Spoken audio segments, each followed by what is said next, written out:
Can you help us understand a multi-dimensional universe? What would be the dimensions we are unaware of? Any dimension higher than the 3 that we're familiar with, or the actual 4 that we're embedded in. We live in a 4-dimensional world. And that might sound a little flaky or freaky, but consider the following fact. You have never met someone at a place unless it was also at a time. And you have never met someone at a time unless it was also at a place. That requires 4 dimensions of coordinates. Wait. What about in a dream? Is the dream happening inside your head? Yes.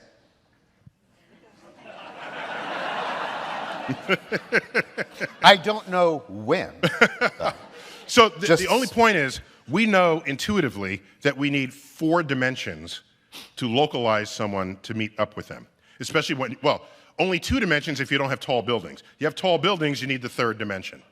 So you don't say, I'll meet you at the 20th floor of, on 721 Park Avenue. What time? Okay? There's a full 4 dimensions going on there. So just I want to convince you we live in a 4-dimensional world for that reason. Okay. It may be that these 4 dimensions are manifest to us, but that in fact we are embedded in a higher dimensional space. And string theorists on the frontier of this exercise are hypothesizing at least 10 dimensions to account for everything we see in the universe, even if we do not directly measure those dimensions themselves. Now, with your permission, may I go on a dimensional journey with you? May I? Might take you on a journey? A dimensional odyssey. Odyssey. Are you ready? Yes. Okay. Are we ready? Just get ready for this. Okay.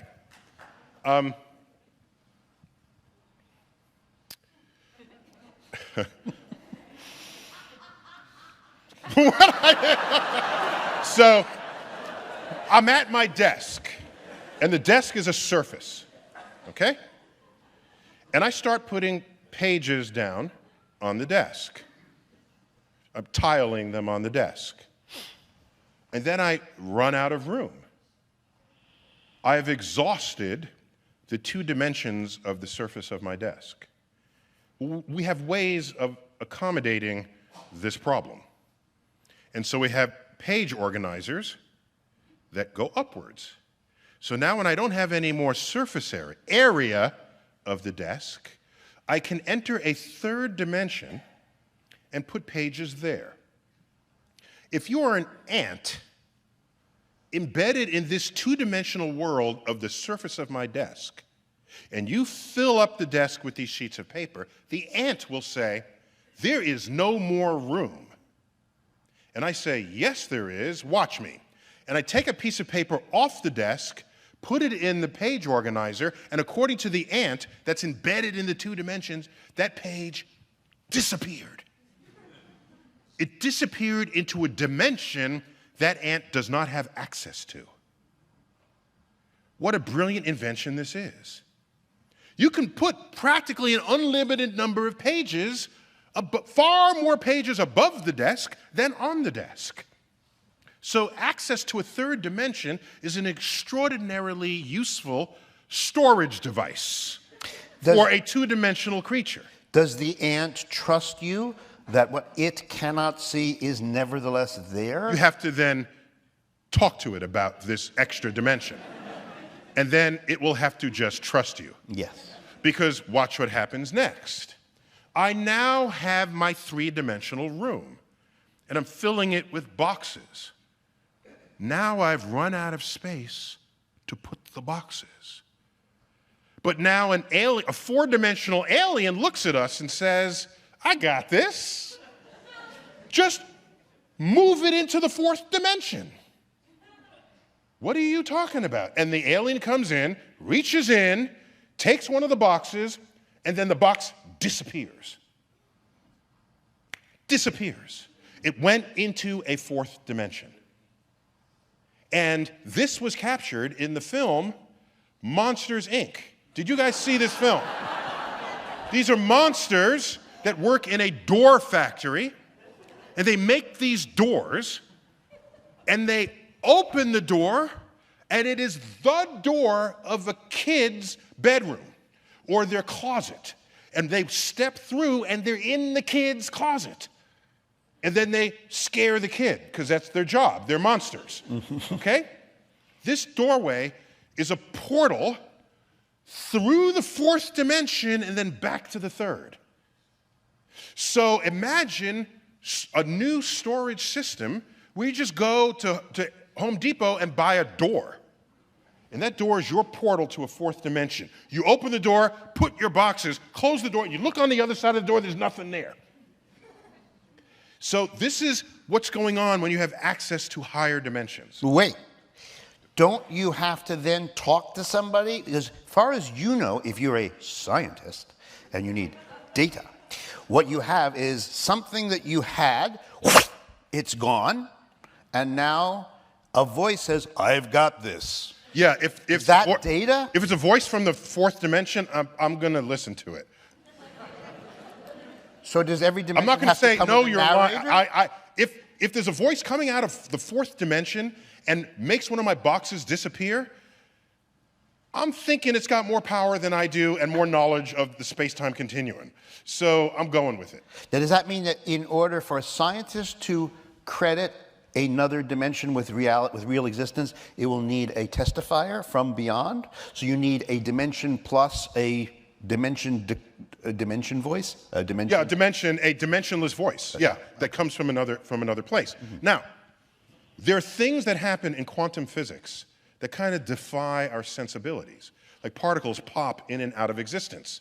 They defy any rational attempt to understand it. Particles can be entangled with one another. A particle can be here, and there's a barrier, and it can spontaneously show up on the other side of the barrier at faster than the speed of light. All of this is just mysterious.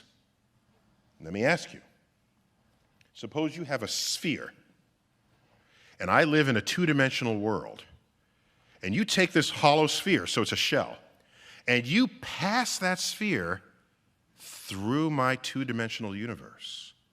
How will I describe that? I will say, this point just appeared out of nowhere. Oops, now it's a circle, a small circle. And that circle's getting bigger by the moment. Oh my gosh, it reached a maximum size. Now that circle's just shrinking. It's shrinking. Now it's a point. Now the whole thing disappeared. This would be completely freaky to a two-dimensional being.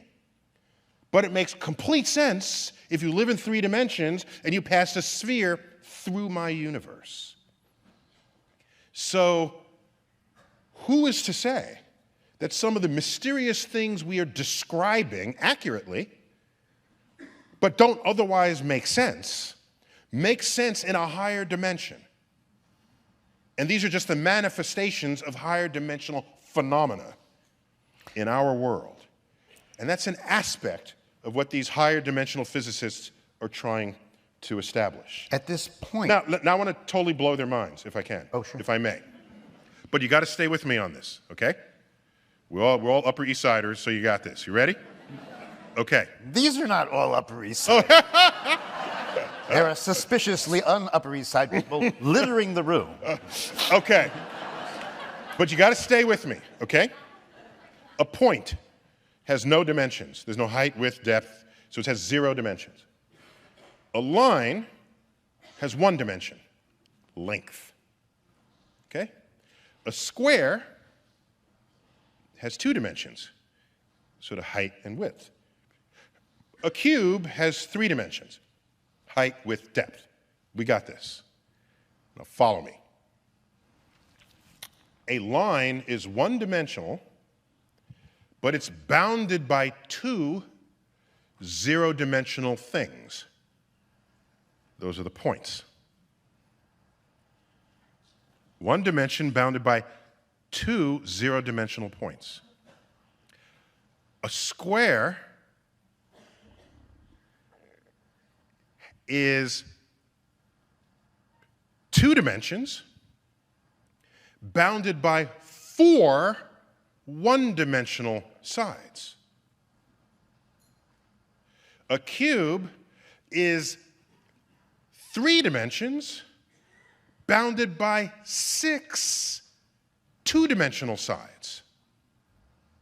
So in other words, the dimensions of your sides are going up. Your line is bound by 0-dimensional points. Your square is bound by 2-dimensional lines. I mean, by one-dimensional sides. The cube is bound by 2-dimensional squares. Okay? So we're going up 2, 4, 6. 2 points, 4 sides of a square, 6 sides of a cube. And each side is 1 dimension less. They're squares on the sides of a cube. They're lines on the side of a square. They're dots on the sides of a line. Let's go up to a 4-dimensional cube. A 4-dimensional cube has 8 sides. A regular cube had 6 sides. We're going up by 2. A 4-dimensional cube has 8 sides. And each of those sides is a 3-dimensional cube. 1 dimension down from itself. In the same way, each side of a 3-dimensional cube is a 2-dimensional square. So when you get to 4 dimensions, the sides are 3-dimensional surfaces. And you can take this all the way up. And our brains can't picture what we call a hypercube, in some circles a tesseract. We can't picture a volume bounded by 3-dimensional cubes. What does it even mean? This is because we evolved in the plains of Africa, just not wanting to get eaten by a lion. Our neurosynapses are ill-equipped to do the distance on this. And this is why we invent mathematics that can take us there.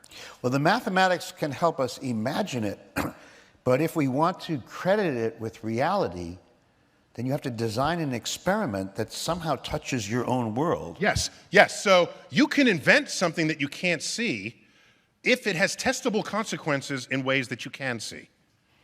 That's perfectly allowed. Not a problem. Mm-hmm. Oh, and by the way, there's some people that say you cannot prove a negative. Some people like coming after. Generally, you won't hear a scientist say that. Mm-hmm. It's others, like philosophers and people who like criticizing scientists, but who are not scientists. They'll say you can't prove a negative. We kind of do that all the time, okay? But we don't use the word proof. We demonstrate without any further discussion that the negative is true, okay? So here's an example. There's a cave there. Is there a bear in the cave? I don't know. I'm not going in to find out, okay? I'm going to set up cameras and see if a bear comes out, okay? So I set up the cameras all throughout summer. No bear goes in and out. But then I take down the camera. Maybe a bear went in there to hibernate. So here's what you do.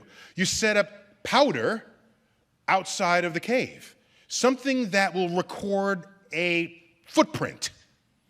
And you just monitor this month after month after month after month. Do it for 12 months. Look up in the charts how often a bear has to eat and how long it would take a bear to die for not eating.